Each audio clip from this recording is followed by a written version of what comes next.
right, welcome to the Bootheel Sports Network, and what's it? Shooting hoops in the boot, baby. I almost said it, Charlie. I almost said it. Hey, we got Jerry Abrams, the Rams fan of the year. We got Charlie Duckworth coming fresh off the loss just then as the Packers lost. We got my man Chris Brown down there in his brand new Portageville hoodie. What's going on, J Rock? Hey man, I'm fighting a little bit of a cold, but I played hurt all through my life, so I'm in it to win it. Let's go. That's right. What you got going on there, Charlie Duckworth? You feeling all right, buddy? I'm feeling great. You know, it could be worse. We could have lost by 50. Yeah, it was not a very impressive win for Philadelphia for sure. Final was 22-10, but man, I'll tell you what, there were moments that Green Bay was still in that game there, man. Whole game we were in it, and we just we soiled it. Classy Chris, how you doing, buddy? What's going on in Portageville, Missouri, man? Get you snowed in? I did get snowed in a little bit, even though I did still had to go to work on Friday. But besides that, man, I won my fantasy football league, a pay league that I got in, and hey, and here's the kicker on that though. When they had the draft night, I wasn't even able to draft. The computer drafted for me and drafted Lamar Jackson and a few others that took me to the top. So hey, if you auto draft, that ain't necessarily a bad thing. So other than that, man, just try to get through this weekend. It was the same league I was in, wasn't it? No, this was a work league. No, he drafted with us. Hey, and I can tell you right now, those guys are pissed that you auto drafted. Yeah. Plus, I was a newcomer. This somebody else brought that. I'm a first year guy. 12. You're a last year guy too. Well, no, I think I've been there. Anyway, hey, other than that, man, everything's going good. Getting ready for a good week of basketball. You might be one and done in that league. I think I got to come back. Can you repeat? He just hit auto draft again? I think so, yeah. I'm going to go with it. Hey, man, I had Lamar Jackson in our league, man. I'll tell you what, he puts up some stats, man. You can't go wrong drafting him. Hey, computer knows best, right? I had Lamar and Jane Daniels on my team. I was running the ball. You had who, Charlie? Lamar and Jaden Daniels on one team. I was switching them out every single week. Speaking of Jaden Daniels, he's getting ready to take the field right now. Commanders are going to win by 28. Do what now? Commanders are going to win by 28. Damn, I put some money on that one. Yeah, I would too. Last time we said that, Jamie, the Packers won by 28. 27. All right, guys, let's talk about the hoops in the boot, baby. We've had not so much of a schedule, man, with all the snow games and schedules moving around, but we did have a couple games last week. I know Jeremy had a few. I got to see Hayti and Neelyville go at it, man, after Hayti and Campbell. And Hayti showed out in the Campbell game. I'm going to tell you right now, Nick Combat had 32, I believe it was, and man, Hayti looked like the team to beat in this area that night, but the next night they went to Neelyville. Neelyville's got to be the best 2-10 team I've ever seen because tooth and nail went toe-to-toe, jab to jab, basket for basket, whatever you would want to say with Hayti, man, and I was very impressed with Neelyville. And coming into the season, man, they're going to be tough tournament time. Jeremy, what all have you had going on, buddy? Well, Charlie and I made the trip to Malden, and Malden is a winless team. They were winless when we got there. JV for Malden, they came out and all they did was shoot threes. Literally, they shot more. They had more shots beyond the arc than they had inside, and unfortunately for them, they weren't going down. JV won big, 55-20, and then the varsity game was kind of shocking at the first half. Malden was with them all the way, and about a couple minutes into the third quarter, Crothersville was trying to, and this is something Coach Bell will be glad to talk about because we've talked about it since. Crothersville's kind of showboat a little bit. Coach Bell didn't like that too much, called a timeout. And from there, I'm telling you right now, from the team that I saw on the court, the Crothersville team, from the rest of the third quarter to the fourth quarter, That game went from being a 6-point game to a 40-point blowout in just the second half. It was literally inbound steal, layup, and then Quan McVay came in the third quarter, drills 3 threes in a row, and Crothersville ran away with it. And then we got to see, I got the privilege of going back to South Penn for the second time this year. And I'm telling you what, Crothersville lit some kind of a fire under the behinds of Malden, because Malden took the varsity team of South Penn to the wire. South Penn did end up in the final about 90 seconds or so, pulling away by 7. But that game, Malden, that game switched leads twice in the first half.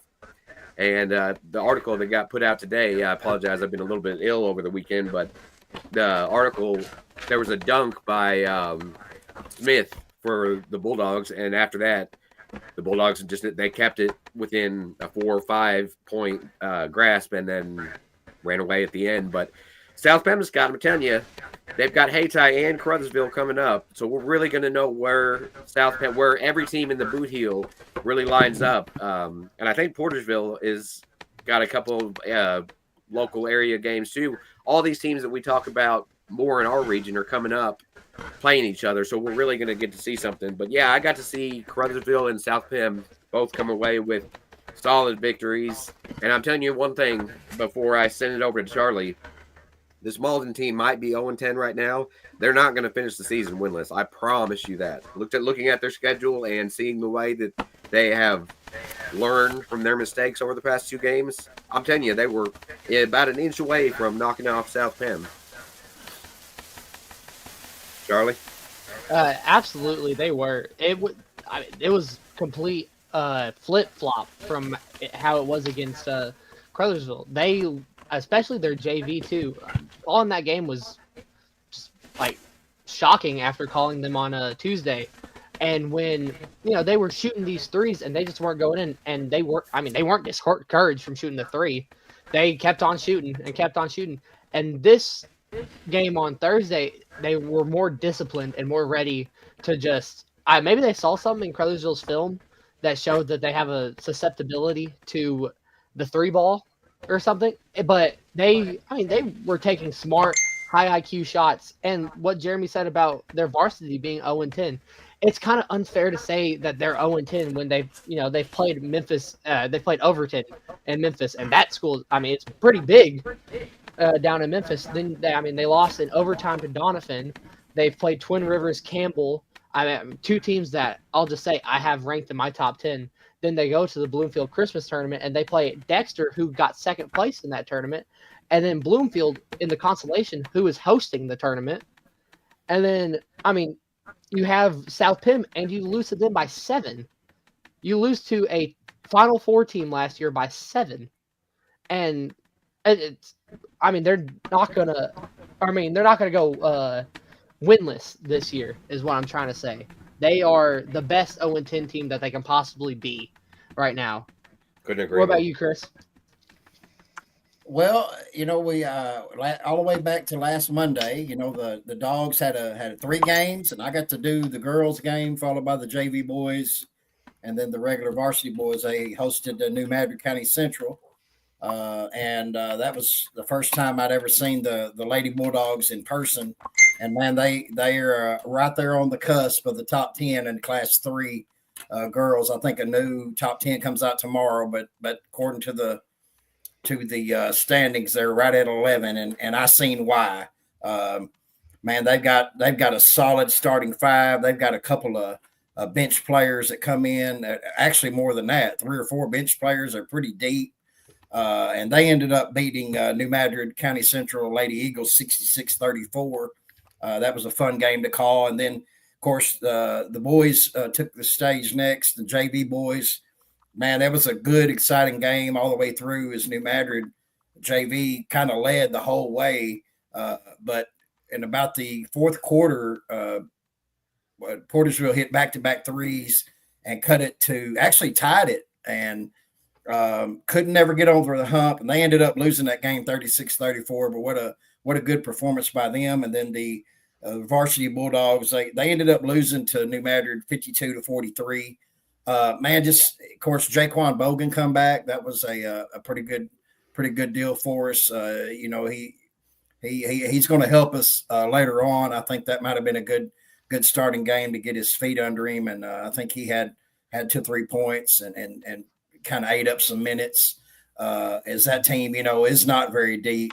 They do, they have started a couple of sophomores and so that was last Monday. We were supposed to have a game Saturday. Yesterday, they were supposed to host South PM, and that didn't happen because of the snow. And plus two, I want to throw out there that we've made some adjustments, and I apologize as didn't seem like my sound was up very high, and I've made some adjustments. And hey, man, I'm gonna be ready to go to come Tuesday as we're going to host the Campbell Camels in a big Bootheel Conference matchup. Yeah, that's the thing. Right now, we're getting into that meat of the Bootheel Conference schedule, man. We're gonna have a lot of good games. And speaking of schedule, man, let's just to highlight some games here as Puxico will play at Bell City on January 14th. Hayti has got South Pim coming up on the 14th, and then turn around against New Madrid County Central. Risco plays Clarkton on the 14th. On the 16th, this is going to be a good one as Bernie and Dexter go at it. And Dexter's 6-6, and Bernie's 8-3. But I tell you, Bernie's got a couple players hurt, but they're still going to give it to all. They got one of the best coaches around in the area, I do believe. I know, Chris, we've watched Coach Jason Long even when he was assistant, and we've both been high on him. What's your thoughts on Jason Long there, Chris? Yeah, the first time I ever seen pretty much or even noticed Coach Long was he was a JV coach, and that's right. And, we had a tournament at Malden. They have a Malden JV tournament every year, and man, there might not have been 20 people in the whole gym, but man, he was animated, and I thought, look at this guy, and he just what a motivator he is, and that was several years ago, and he's since turned a corner. And he's leading that Bernie team. And, man, hey, there's a lot of good coaches around, but, he's got to be in my top 5. That's for sure. Yeah, for sure in the area. All right, then East Prairie is going to take on Kelly this week. And then they're going I tell you what, East Prairie's got 3 games. And speaking of East Prairie, our prayers go out to them as they had a massive fire in the downtown area last night. We hope everything has gotten better for them. And don't know any more details other than the pictures I was sent. Thanks to Dustin Ward, as I was sleeping last night, woke up to that bad news this morning. So our prayers definitely are with you. I reached out to the East Prairie Booster Club. I have not yet heard back, but we're in our thoughts and prayers for sure from the Bootheel Sports Network. They are good supporters of this channel, and need to reach out to them and see if anything we can do here at the Bootheel Sports Network. We'll definitely do it. But they got 3 games on the schedule. They got Kelly, and then they got Scott County Central. And this is going to be a great one on the 17th as Scott City comes in. Scott City only 2 losses. East Prairie with only 2 losses, so that should be a good one. Of course, South Penn, we talked about. They're going to have Hayti. Now, look, this is some tough scheduling here, man. You got Hayti one night, then you turn around and play Carrollsville. I would never do that.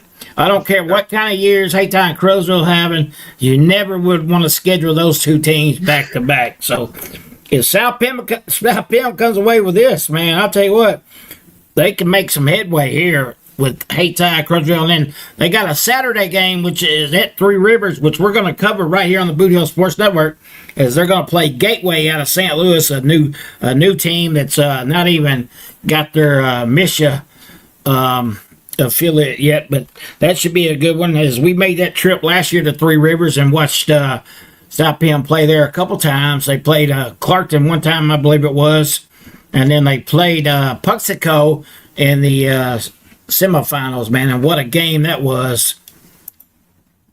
And let's go on down the schedule. Crowsville, of course, got South Pim. They have St. Hornsville. Jeremy, you're going to have a tough week there with South Pim and St. Hornsville. St. Hornsville's only got, I think, 2 or 3 losses itself. Yeah, that and this is coming straight from Coach Bell. He said, get ready for 2025. You're going to see a different team, and we're gonna for sure see it, like you mentioned, the South Penn game, seeing it Hornersville, Campbell, and then the Battle of the Bootheel. So you're talking about running the second part of the season gauntlet right there, and we're really gonna get to see what the Tigers have, and I can't wait. I think it's gonna be a fun next 2 weeks for Crothersville basketball. Well, then the Scott City Rams going to have Delta and East Prairie. And then, of course, Campbell at Portersville, Chris. You're going to have a barn burner there. Campbell's got some shooters on that team. Campbell's 11-2. Portersville's 5-7, but don't sleep on Portersville. No, we're Coach TJ Smith, man. He's going to have them ready, and I know on paper, probably most of the area will have Campbell winning that game. But I'm going to tell you what, don't never count my dogs out. As like Sherm just mentioned there on the comment, they did come back and win, defeated Holcomb and Scott County Central on the road to move their record to 5-7. So, yeah, I mean, I'm looking forward to that Campbell game. As like I say, I don't think a lot of people will think Portersville will win that one, but hey, you must play the game, as they say. That's right. That's why we do play the game. The paper doesn't mean anything. What happens on that court is what matters. Hey, and now we're going to bring in our very special guest, a good friend of the Bootheel Sports Network and a longtime supporter, and the Crothersville Tiger head coach, Lamont Bell, is here with us tonight. What's up, Coach Bell? What's going on, guys? How are you, buddy? Oh, man, can't complain. I won't do any good. Have you had that shovel out to clear the driveway and get on about your business? Yeah, man, done that. I'm glad it's over with. Hope we don't see it no more for a while. We've had enough, boy. I tell you, Friday it was coming down for hours. I haven't seen that much snow in a long time around this area. Yeah, I'm glad it came and went, so we won't have to worry about all these cancellations next week. Yeah, I'll tell you what, Coach. Did you lose any games over the Friday, Saturdays, anything like that? No, Malden was our only scheduled game last week, so we lucked out on that. I caught enough break there, huh? Hey, now catch us up with the Crothersville Tigers. I know you got a record of 6-7, I do believe, if Mitchell's correct. I don't know whether it is, but you have played all over the place, man. Tennessee, Arkansas. Missouri, of course. So do a little catching up on the Bootheel Sports Network with the Crothersville Tigers. Yeah, like I said, we're 6-7. We play a lot better than the record indicates, but you guys know we played a lot of heavy hitters, which we should have won each one of them. Only 2 games I feel we couldn't win at the time was the West Memphis and the Marion games. But we led in the fourth quarter against Jackson, Bluff, Cape Notre Dame, and just came down to either missing a few layups or free throws. We're getting better each night. We had a decent showing up in Malden. We just in the gym. We had a good practice today. And guys, I'm just gonna go ahead and say it. This Bootheel right now is hot. It's hot. Teams we got. Man, I think they can go up and compete against anybody in any class. And, we just trying to be in the mix. We just want to be right there when it counts to win some games. Yeah, you got a tough schedule coming up this week, Coach. You got South Penn and St. Hornersville.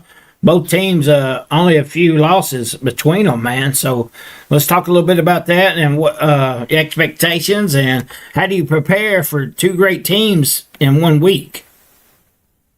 Well, we got to take care of us. South Penn, they play extremely hard, well coached. Campbell, Cena, they all are well coached and playing hard and playing some of the best basketball they haven't played in a couple of years. So, it's not a doubt that we got to come out and compete at high level, which I think we will. It's going to come down to who wanted most and who makes the less mistakes because, they all tip the tat. I think I said this earlier. There's no pushover teams in this conference. You can go home any day.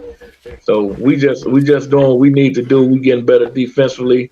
We give up a lot of transition points. So we've been really working on that the last few practices and just finishing. Sammy shooting the ball a lot better now than he was the first part of the season.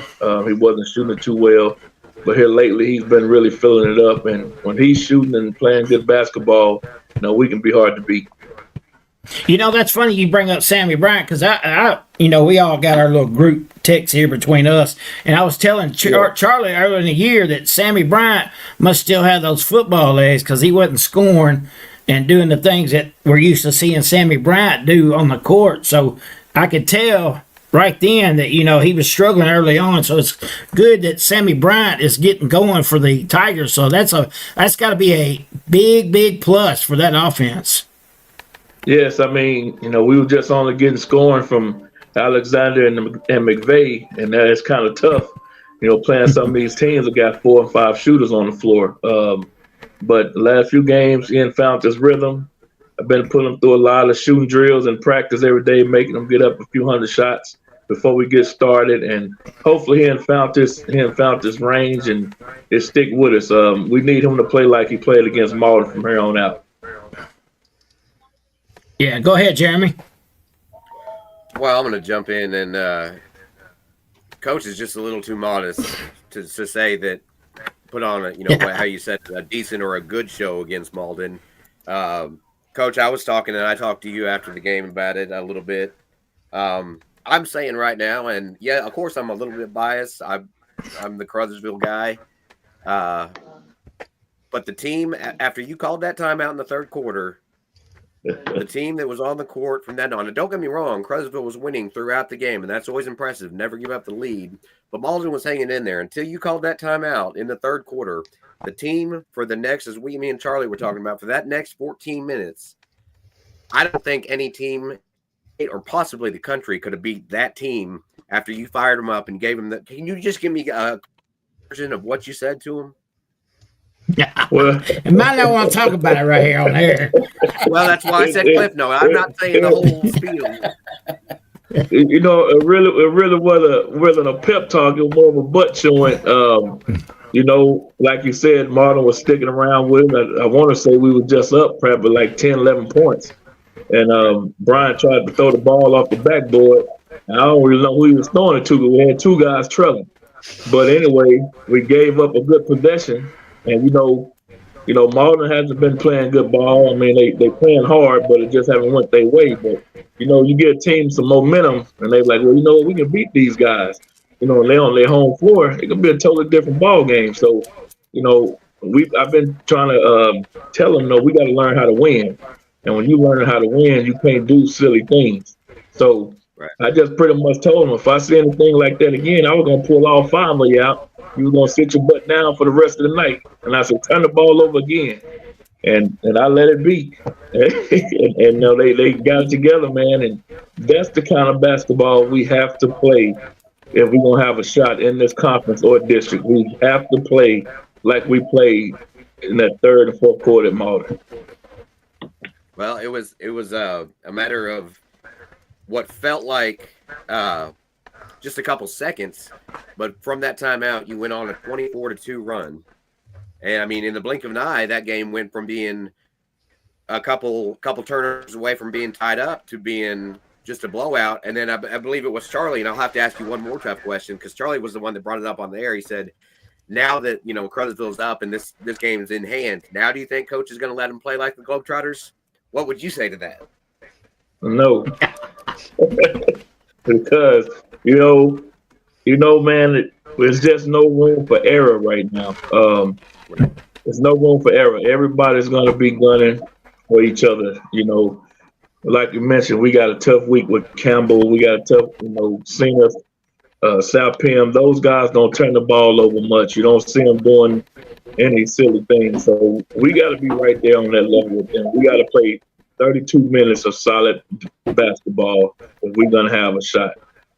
And that's what I'm trying to get them to understand. Like once you lose, like 4 games, 5 games because of bad offense or just bad decision making, especially against the heavy hitters, it makes you kind of look at yourself like we're 6 and 7 when we should be maybe 9 and 3 or 10 and 2. You know what I mean? So, and it was all on us. So I'm trying to get all the nicks out so we can play 4 quarters of basketball if we're gonna have a shot to compete in this conference tournament.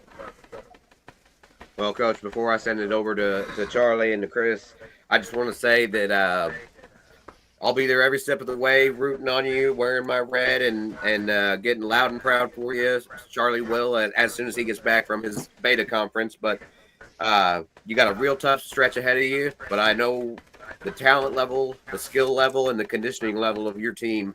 So I just want to say, go Tigers, and I'll be right back up there on the bleachers yelling for you. Well, I appreciate that, Jeremy.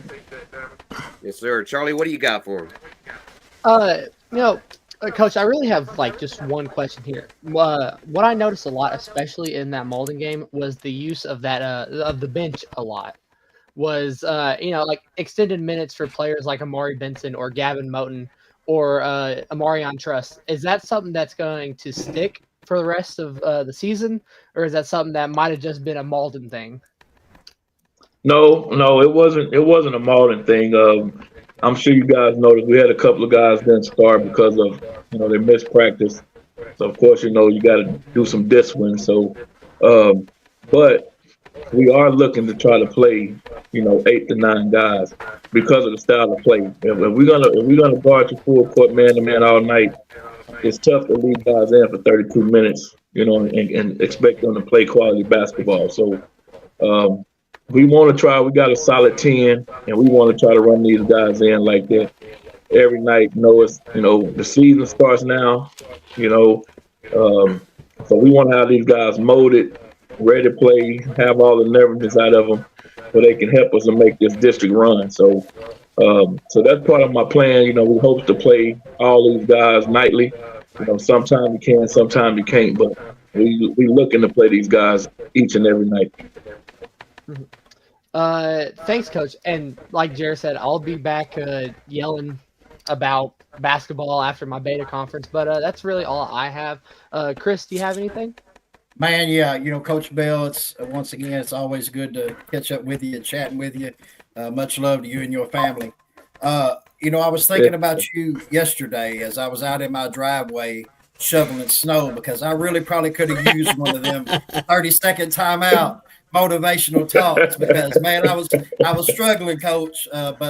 Or another thing that I thought might could have helped me. A lot of people may or may not know, but Coach Bell is also a DJ, and I'm gonna give him a shameless plug. Anybody looking for a DJ out there, holler at Coach Bell because he can adjust to any style. And man, I figured if between Butt Chew and Talk and some of your good music, man, I would have been shoveling that driveway right and left. So you would have went and shoveled the neighbor's driveway, wouldn't you? Oh yeah, I would have hyped him up. He would have had the whole neighborhood cleared. he would have had it going on out there. Yes, sir. He'd be everybody's favorite neighbor for sure. Oh man, yeah, for sure. Coach, we do a little bit of the top 10 here just for fun, and each one of us come up with one. And last I think I might have had you guys in our top 10 a few weeks ago, and then you kind of dropped out. And I do have you in the honorable mention this week, but at 6 and 7. But I'm just going to say that I have a feeling, just like that old song says, that that's going to turn in from a 6 and 7 to a whole lot better record because. I know you got some important games coming up. My only really question to you, Coach, is, let's talk about this, what I call the winter break, the December going into January where the kids get out of school for Christmas break and then you come back. It's kind of, is it kind of like a half, like the second half of a season? And I know that it is, but what I mean by that is, are coaches allowed to, and you've been through several of these in your career, are coaches allowed to kind of take a step back, take a deep breath, and is it kind of a starting over thing if need be, or just talk about the coming back into the second half of the schedule? Well, I always looked at it as kind of like a preseason. Most of the time you're in tournaments all over over December, and your regular season don't really start until we might get 3 or 4 games in that's not in tournaments before Christmas. So it's one of them times to where, besides this year we usually not in any tournaments, so I always use it to get better.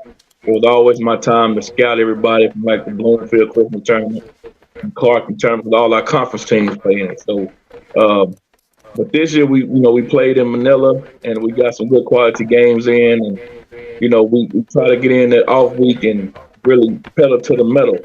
But really and truly, I don't take a step back because it's usually my time to get my jump ahead. So, it's the hardest thing about it is it's the holidays. Basketball catches that Christmas break, and you never have all your guys. You know what I mean? And that's the hardest thing. If you're not playing, then you're not gonna have all your guys at practice, and it makes it hard for you to do some things. So, but a lot of coaches, if they playing 5 or 6 games over the break, yeah, they take a break and kind of, I got to get away from it for a while and spend some time with my family and things of that nature, because it's a stressful season. And if you don't take that break sometime, man, your body will let you know. Yeah. Well, Coach, once again, it's always great chatting with you, catching up with you.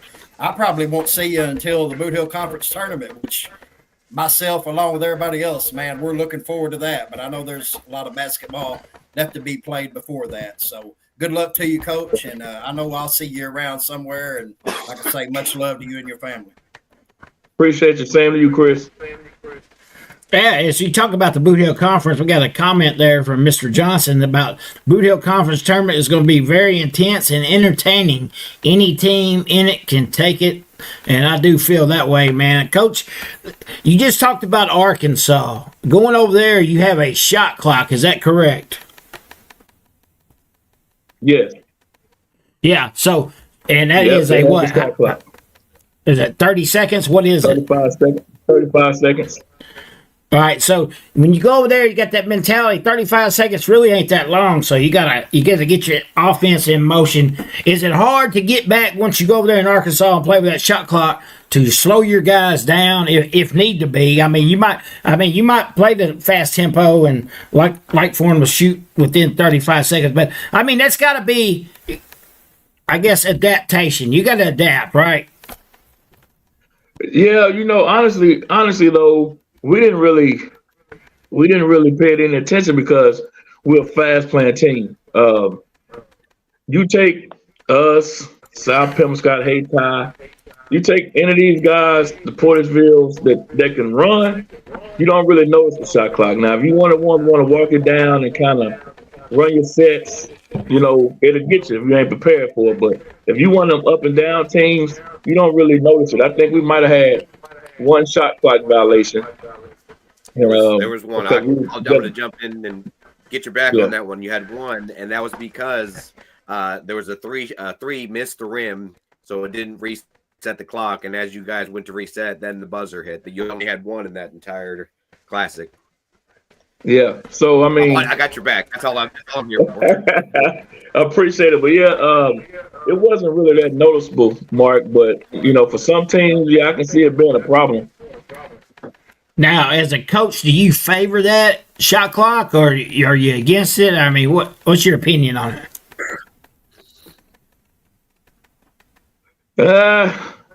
I'm kind of 50-50. For me, I mean, it wouldn't bother me, but I can understand where some teams may need it. But as a coach, to try to prepare his guys that want to play at the next level, I think it needs to be put in. So that way, when they get to that next level, they understand that they already used to it. I'll tell you what, me as a sportscaster and covering all these games, and, we talked about Coach Long a while ago. Bernie is one that will stall. Nothing against Bernie, but I sure would like to see a shot clock in the state of Missouri because, there are games that are like 40-30. I just can't stand those games, man. I grew up watching 40 Minutes of Hell, Nolan Richardson. I wasn't a big fan of him, but man, that run and gun and the UNLV running Rebels, and man, those guys right there were some ball teams, man. And I just ain't in for the let's go 4 corners and pass the ball 15 times and work it around. But that's just my opinion, and nothing against nobody else. Nothing against Bernie. Bernie is a great team, and they do. You better. If you got Bernie on schedule, you better come to play. That's for damn sure. But anyway, Coach, man, I appreciate you. Yeah, I appreciate you joining us here, and let's go over these comments, man. Mr. Johnson also said, and we'll put it up there, that you are a great coach. Must respect you. And he also said CVO had the toughest schedule. We talked about the strength of schedule. Also, Lamont, we do feel with all your early games that nobody else has had a schedule like you, man. There's no comparison in the Bootheel Conference. I think all those early games have you guys ready, and come tournament conference games, tournament time, you're going to be ready, man. So I would definitely put some belief in your team. And he also says, don't be slept on, which we're kind of talking about right now. But other than that, man, Lamont, we appreciate you being a great supporter of the Bootheel Sports Network and coming on with us. And we enjoy talking to you, man. So definitely will not be the last time for sure, man. Anybody else got any closing thoughts? Go ahead, Coach Bell. Oh, Jeremy's got some. Yeah, I do. Just real quick. Now, when we were at the Manila tournament, Birdie on my shoulder there, and I want to ask you if you heard the same thing, said that Missouri is toying with the idea of using the shot clock during the upcoming tournaments, like the Bootheel Conference tournament and other conference tournaments. Have you heard anything about that? I haven't heard anything about it, but I mean, we'll have it within the next couple of years. I think. I really don't think it'll keep getting voted out. As we go through a changing of coaches in different schools and districts, getting some of the younger guys into this coaching thing, I believe Missouri have it soon. I mean, because it's all around us. So if we in Kentucky playing, or Tennessee playing, or Arkansas playing, we playing on the shot clock. So, it's gonna come. Let me jump in there on this one. As far as the shot clock goes, I went to an officials meeting about a month ago, and it was at a place where there was a bunch of officials, and the shot clock issue come up, and it was stated that this year or next year will not be a shot clock, possibly one after that. But one problem that schools are going to have is, a lot of these schools don't have solid adult help at the scores table. I'm not saying all schools do. I'm saying some schools don't. And you throw a shot clock in there at a school that's already lacking, formidable timekeeper or whatever, then that's going to be an extra challenge. So I just wanted to throw that out there to you guys, that nobody said anything specifically, but I know that is a concern with Michigan. I heard something like that too. Yeah, I did. I heard something about scores tables not being suitable right now for it, and I did hear that too. So that could be the issue for us right now. But this year and next year will definitely not be a shot clock. But they use that once the shot clock comes in, then that person running the shot clock is going to have to be a MSHA certified official. So I think that problem will go away. You're not just going to have John Henry come around from the block and keep score for you. He's going to have to be sanctioned by MSHA, I would think. A lot of people going to have to get the clock system redone. It's a lot, which fortunately we are set up with a shot clock on ours. We just took the lights from around the backboards here about a year or so ago. But we're actually set up with the shot clock and everything already. But it will be challenging, like you said, Scott. You have to have the table going to have to be set up for it with somebody to do it right. All right, that's our visit with Coach Bell. Hey, Lamont, we thank you very much, and we will see you down the road, buddy. Good luck to you. Yes, hey, I appreciate each and one of you guys, man. Thanks for always covering us and reaching out. And like I said, man, you can't get nobody always holler at me. I enjoy spending a few minutes with you guys. All right, man. We appreciate you. All right, that's Coach Lamont Bell from the Crowsville Tigers, who are sitting at 6-7, but don't let that record fool you, guys. And now, the moment we all been waiting for, Our top 10. I'm sure we're going to get some comments on this one. Jeremy, let's get started with that top 10 of yours, buddy. I know you got a good one. Well, I have to go, and I think maybe for the first time this year, we might have a unanimous number one, but I got Puxico leading the way. I think it's kind of hard to argue. We all know what they've done so far. Risco, after their big win, I had to move them up. Risco knocking off South Pem, given their one and only loss so far. I got Risco sitting at 2. Your boys, like I've been saying each and every week, I think the Hayti Indians are probably the strongest team within an arm's reach here down here in the boot. I got Hayti at 3, and they're going to have to prove me wrong, and or they're going to keep on going up. I got Campbell right behind them at 4. Bernie, as we talked about, at 5. I don't know. I looked at Bernie's schedule earlier. I think we're going to learn a lot more about Bernie if we don't already know who they are. We're going to know for sure in the next about 10 days. I couldn't knock Scott City with the way they're playing. I think that they're kind of I don't want to say underdog, but I think they're under the radar. Unfortunately, after the loss and the close game to a winless Malden, I dropped South Pem down to 7th. Still a top 10 for teams for sure, but playing a little bit sloppy. At 8th, I have East Prairie. With a little bit tougher strength schedule, they'd be a little higher up, but that's where they fell. I got Zenith Hornersville at 9, and I'll get to see the likes of them. So they're either going to go up or down by the time we meet again next time on Shootin' Hoops. And then I rounded out with Woodland, and it was really tough. My number 10, I don't know why. My number 10 spot was harder than my number 1 spot, but Woodland rounds out my top 10.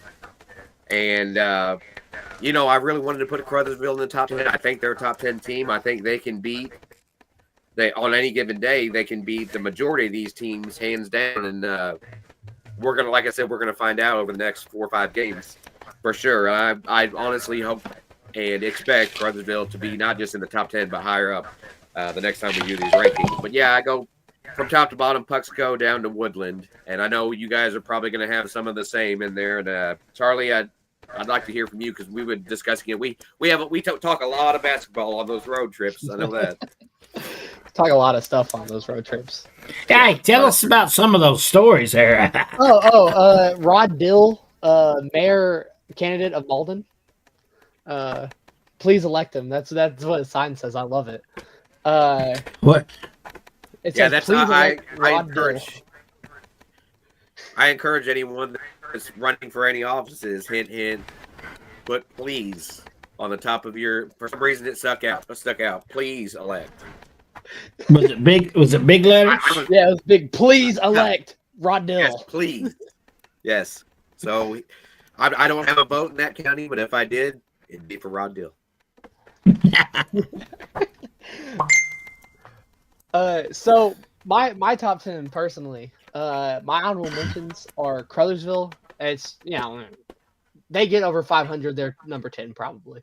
It's just they're under 500. The sloppy losses at the beginning of the year, and I mean now it seems like they're turning around. If they play like they did that second half against Malden, and this next week, who knows where they're going to be? They might be number 2. So then I also have Zenith in my honorable mentions. It was so hard to rank Zenith because I would put them down and I'd have to erase them with my pen here. I'd have to erase them and go, oh, well, this team's better, I think. And then put them somewhere else, erase them. Oh, I think this team's better. So they sit in my honorable mentions. They were 4th last week. And then I put Bloomfield up here because they've had a very silent, under-the-radar year. I see that look up there, Mark. I see that look up there. I was studying Misha.com earlier, and I can tell you about some Bloomfield. They were under the radar. I believe they did not win anything at the tournament. They just advanced a little bit. They're 7-4 this year with a win against Greenville, a loss to Campbell, loss to Twin Rivers, loss to Risco, and another loss to Twin Rivers. They're all their losses are to quality team. I mean, the upper echelon teams in this area. So it's hard for me to not be like, oh well, they're 7-4 with 4 great losses involved there. Then I also have at number 10 Bernie. They stayed put. They are, one of the only teams that beat Risco this year. I just kind of hard to rank them until this upcoming week. Number 9 East Prairie. They finally bounced back after that abysmal finish to the Bluefield Christmas tournament. 8 is Twin Rivers with some solid wins against Zenith, one against Bloomfield. 7th is Scott City. They're coming back. They won their first game of 2025 a couple days ago. 6 is South Pim. They're my number 1. The loss to Risco and then the near loss to Malden just really they didn't look good in that Malden game. I don't know what else to say. 5 Campbell. They had a bad loss to Hayti, but they've still, besides that Hayti game, have been dominant throughout. 4 is Woodland. The Notre Dame game, whenever that gets rescheduled and moved or from the snow, that's the proving ground game for Woodland right there. Can they beat Notre Dame? Can they beat a school that's bigger than them? 3 Hayti. Dominant versus Campbell, but the Neelyville game is just so hard for me to excuse them for. 2-10, and they only won by 4. It's kind of hard for me to say anything. Number 2 is Risco. They beat South Pim, and number 1's Puxco, who's already 3-0 in 2025.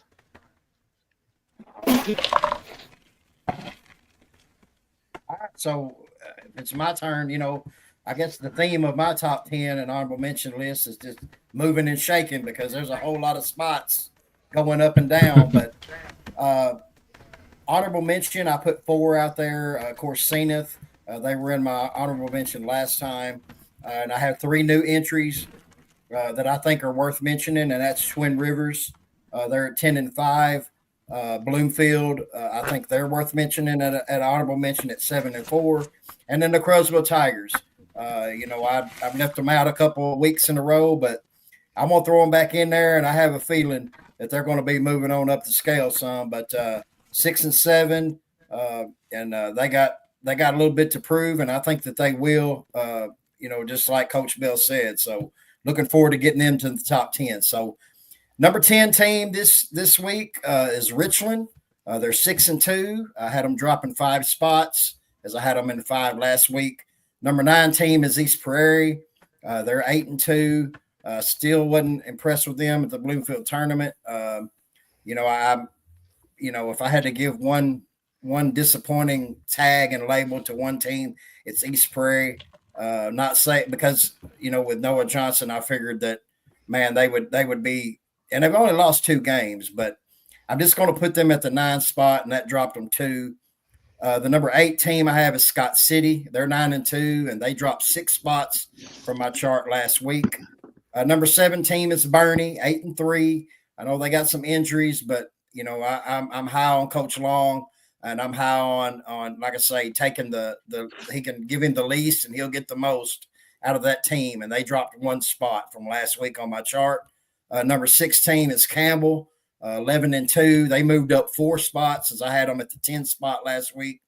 They did beat Leopold, lost to Hayti, but they're a tough, gritty team, and I'm still high on Campbell, and I'm looking forward to seeing them this Tuesday when they play the Bulldogs right here on the Bootheel Sports Network. My top 5 is my number 5 team is South Pemiscot. They're 5-1. They dropped 1 spot from last week. My number 4 team is Hayti. They're 8-1. They moved up 4 big spots for me. As I'm just impressed with them as all get out. Thought about putting them at the 2, but I'm going to leave them at the 4 for right now. We'll see what happens this week. My top 3, number 3 is Risco, 11-2. They were my number 3 team last week as well.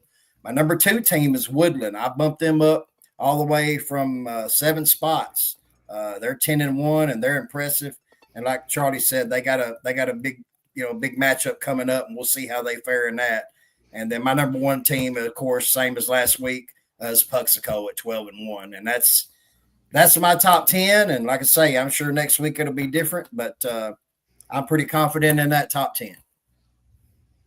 All right, there. And, man, we're going to see some of the same teams, just different rankings than mine. We'll start out with honorable mentions. I got St. Torresville and Twin Rivers an honorable mention, man.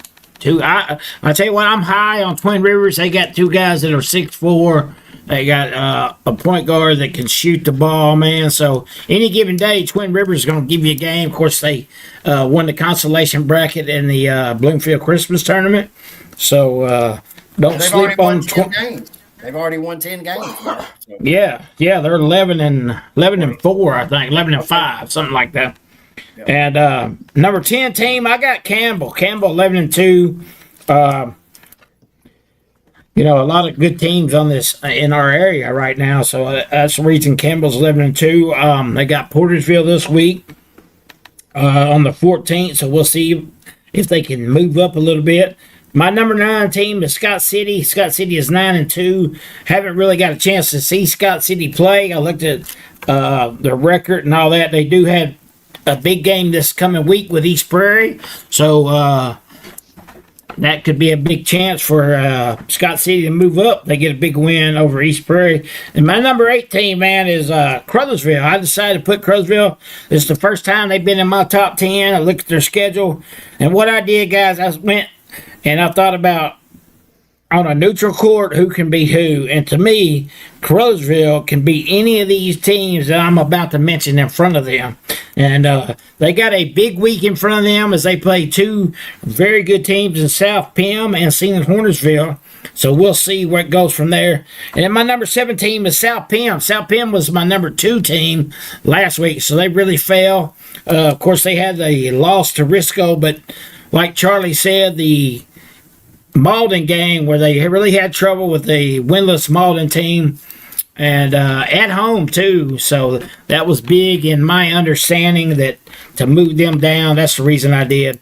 Number 6 is East Prairie. East Prairie finally got back on track after the disappointing Bloomfield Christmas tournament. You know, they won 2 there, then they lost 2 in a row, and now East Prairie gets back on track, and they got a big game with Scott City this coming week, so we'll see where that goes. My number 5 team is the Bernie Mules. Bernie, you never underestimate them. They got 2 guys on the injury list, and they're sitting at 8-3. And as we talked about earlier, Coach Long will take a little bit and turn it into a lot and put a very good team on the court, man. And they got a Dexter team that's 6-6, but Dexter, boy, they were hot in that Bloomfield Christmas tournament, so we'll see there. That should be a good matchup coming in this week. My number 4 team is the Risco Tigers. Of course, Risco 11-2. They got Clarkson coming up this week. They should win that one easily. Move to 12-2. So they're either going to stay pat. I don't see them moving up any because these other 3 teams are just as good. I got Woodland at 3. They are 10-1. Woodland, as I looked on their schedule, they're going to have no games this week. So I'm sure they'll probably maybe make up a snow game or 2, man, in the area. But here's Woodland's on Woodland's schedule. They won 10 games, but they have beat Leopold 3 times. So I don't know what that really says. But I will tell you this: my senior year, we played St. Torresville 5 times and beat them all 5 times. It's just the way that the tournaments got drawn up, and you know we have already played them twice. There's a big note. Thanks to Luke Boggs, one of our fine listeners and followers of the Bootheel Sports Network. Is Shaden Bell got hurt last week. He's in a boot, so I'm sure he will be out, man. That's sad news because Twin Rivers got 2 guys 6'4", and they both can play, man. So thanks for the news on that, Luke. So that might affect Twin Rivers' schedule down the road, man. But anyway, my number 2 team is the Hayti Indians. Hayti 8-1, man. Hayti has been on a roll, playing with a little chip on their shoulder since everything's happened, man. And I tell you, they went into Campbell. They put it on Campbell, man. Combat with 32. Javante Payne, I think, had 24. Webb can shoot the 3. as a starting five, I don't see a better starting five than that group there, man. I'll be honest with you. They are loaded as a five. They got 2 big games coming up. They got South Pemscott on Tuesday night, which we will have right here on the Bootheel Sports Network. So make sure you tune in for that one. That'll probably be one of the biggest games in the area, especially on that Tuesday night. And then they play New Madrid County Central. And that should be an interesting game as well. Both of those games are at home. Hayti has not had a lot of home games, as we all know, man. With all the issues, either you want to play Hayti or Hayti's had to go there if they play. And if you had Hayti on the schedule and Hayti was at home, they made a switch. But Hayti is doing what Hayti does. And I'm telling you right now, man, I expect big things out of Hayti, and the thing about Hayti is they have no seniors, guys. Javante Payne is a leader as a junior, and then Nick Combat, LaDon Webb are sophomores. Isaiah Lowe's a junior, and then Jaheen Dunn, the big man. And I think, Chris, you know Jaheen Dunn. He has become a beast in the middle, so Hayti's going to do big things, I'm telling you right now. And, of course, my number one team is Puxco. Puxco is until you knock them off that, they deserve to be number one, win the Bootheel Conference Tournament. And as I said today on our page, just trying to stir up a little bit, I would definitely like to see a Puxco-Hayti matchup. I know Hayti's got some games out there they would like to make up and missing people dropping them off their schedule. And I definitely would like to see that. If any of you guys out there listening would like to comment, discussion, or even come on our page, and I will send you the link. We would love to have you. And I know there's some discussion on our page last week about how our rankings were way out of whack. But I honestly don't see that. We all got the same teams. Even people that listen to us know who the teams in the area are. It's just a matter of putting that number beside their name. Jeremy, any other comments you got, buddy? Well, I think right now on this Sunday evening, get ready. All I can say is get ready, because most of these teams that we just named off are all going to start beating up on each other. It's time. This is the time of the year. The next 2 to 3 weeks, as we get ready for the big tournament, this is the time that you want to talk about some moving and shaking. Well, luckily, the Bootheel Sports Network, we're going to be all over it. We've got games right and left. All I can say is get ready, because every team that we talked about has got at least 2 games in the next 2 weeks that will basically define who they are and what they are. And I think it's just you get on our page, you get on Facebook, the new local news, everything. Start paying attention, because we're really, really going to see some great basketball over the next couple of weeks. And I just think I want to say thank you to Mark, for starting this up, because I'm going to be privileged to get to call some of the great games, and it all starts Tuesday night, I think, in the area. I think Portersville, Hayti, and Crothersville's not. Portersville and South Pem and Hayti all in action Tuesday night, and then Wednesday Crothersville and South Pem. So it's just time. It's time to have fun with basketball and really see who's who and what's what. And I'll go back to, like I said, I'm biased about Crothersville, but I really think they're about to make a run. So for those of you who do tune into the Tiger games faithfully, look forward to bringing you the 2025 version of the Tigers as Lamont Bell, Coach Bell. And thank you again, Coach Bell, for joining us. And thank you for everyone, Sherman Manley, Matt Duckworth, Luke Hoggs, everyone that's commenting, Casey Gilmer. Basically, I think we're going to have a big shakeup in the next week. I'll just leave it at that. Yeah, oh yeah. That's Coach Gilmer. Casey, well, my first radio job broadcasting Hayti Indian football, Coach Gilmore was the quarterback. Interesting. What you got, Charlie? Yeah. That whole speech that Jared just gave has now hyped me up to come home from Branson, and that was like a leader speech. I can tell you, Jordan Love didn't say that before the game. Hey, Hey, Charlie, love hurts. It does. It does hurt. Oh. As in Jordan didn't Jaden show us there. the love. We know that, right, Mark? If I hear that one more time. There's even a song that says that. So look it up, Google it. Man, no, but I mean, besides that, it's time for basketball to really kick into full gear here. That's right. These next 2 weeks, 3 weeks into the conference tournament is the biggest 3 weeks that you can have for basketball in Missouri. You have like y'all said, Hayti, South Pim, Crothersville, South Pim, Portersville, Hayti. It's insane how many games that we're gonna have here and that are going to be played in this area that are definitely going to shake up these rankings way too much. Hey, Bootheel basketball. I mean, what can you say about it, man? It's exciting every year. Of course, if this is closing thoughts, of course, thank you to Coach Bell for coming on, and man, I hold him in such high regard, and thank him for taking out time of his schedule and coming on and talking with us. Looking forward to these games coming up this week. Looking forward to my dogs. They've won the last two, and let's keep that rolling.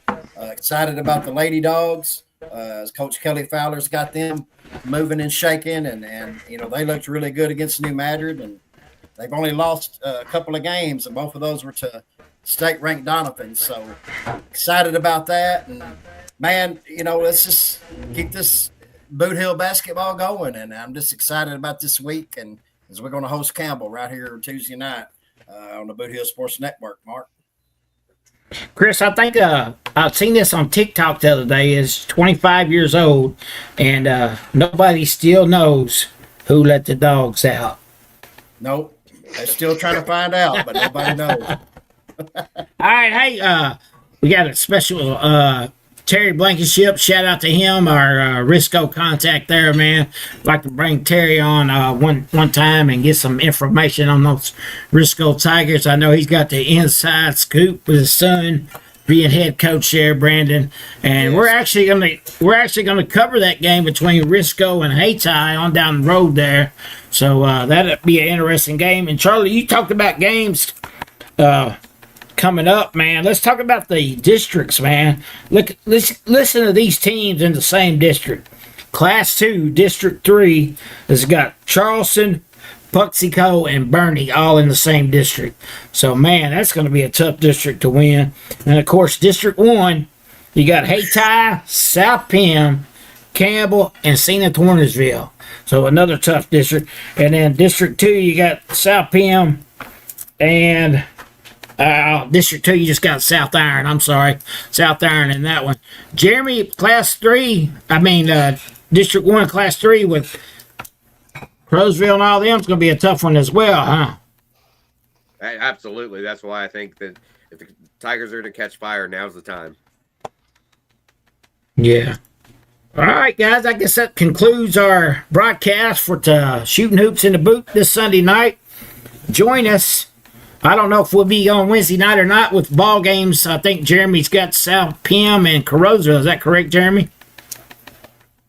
Yep, and I actually meant to ask Coach, and I'll ask him because right now that schedule says to be determined on the time. I'll post that on our page as soon as I find out for sure. But that's Wednesday night, and I'll get the time on that. All right, make sure you join us because Chris, I have Portersville and Campbell. I've got Hayti and South Pim this week, along with, I believe Hayti has another game. Yeah, New Madrid County Central. And I believe that's all, man, we got on the schedule this week. Districts will be at Zenith. I don't know if that's right or not. Is that correct? I don't know if they've determined that yet. I'm not really sure. I think they vote on it, but I think it'll be later on, maybe. I got you. We do. I know that they have announced where they are because Class 3 District 1's in Kelly this year. So you are correct. That is right. Yeah, it shows Zenith as the host. So yeah, that's right. Yeah. Chris's wife is listening there. Go Dogs. Look at that picture there. There you Good go, profile pic. That's my We do know scorekeeper the right there, Yeah, we appreciate that help, man, for sure. It's a hard job, ain't it, Chris? We've all learned, man. It ain't easy. So more props to everybody that's in this kind of business. But we do know the conference tournament will be in Portageville, and Bootheel Sports Network will be there. We'll have excellent coverage because we're going to be fully staffed with Jeremy, Charlie, Chris, me, Letitia, Tina. Anybody that's involved with the Bootheel Sports Network be hands on deck to give you the best coverage of that Bootheel Sports Network conference tournament. You can't have a conference tournament with Bootheel in it without the Bootheel Sports Network, right, fellas? That's right. I got a question. That's right. If Crothersville plays at 3, do I have to have an excuse to get out of school? I'm sure we can talk to that athletic director of yours, and we will hook that up for you. I know some of those administrators very well, so I think, we can pull some strings. I'll call up Bradshaw. It's okay, guys.